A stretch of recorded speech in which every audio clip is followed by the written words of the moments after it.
প্রথমে ডিমটাকে সেদ্ধ করে এখানে আলু কেটে নিয়েছি, এখানে ডিম নিয়ে নিয়েছি, পেঁয়াজ কাটা, এখানে টমেটো আর ধনেপাতা কুচি করে নিয়েছি, এখানে আদা রসুন কাঁচা লঙ্কা, আদা রসুন কাঁচা লঙ্কাটা পেস্ট করে নিয়েছি। এবার একটা কড়াই বসিয়ে এবার ডিমগুলোতে নুন হলুদ মাখিয়ে ডিমগুলো ভেজে নেব।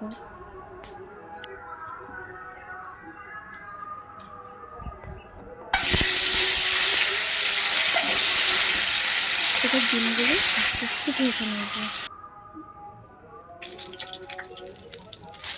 দেখুন ডিমগুলো আমার ভাজা হয়ে গেছে। এবার ওই তেলের মধ্যে তেজপাতা শুকনো লঙ্কা একটু জিরে দিয়ে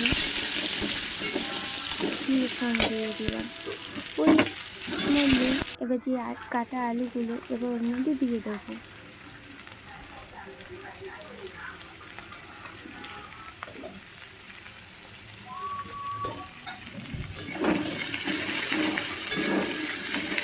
এবার অল্প নেড়ে ছেড়ে দেখুন এবার যে কাটা পেঁয়াজগুলো ছিল এবার এর মধ্যে পেঁয়াজগুলোও দিয়ে দেবো।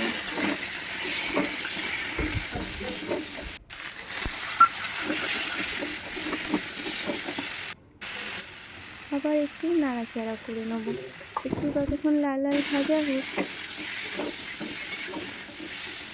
এর মধ্যে একটু হলুদ একটু নুন দিয়ে দেবো, ভালো করে লাল লাল করে ভেজে নেব।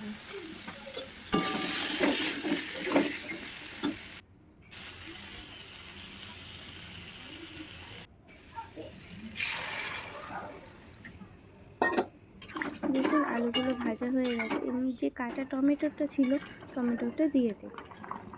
দেওয়া হয়ে আবার একটু নাড়াচাড়া করে এর মধ্যে আদা রসুনের পেস্টটা দিয়ে দেব। আদা রসুনের পেস্ট, লঙ্কার গুঁড়ো, জিরে গুঁড়ো, নুন হলুদ সব এবার দিয়ে দেবো এক এক করে।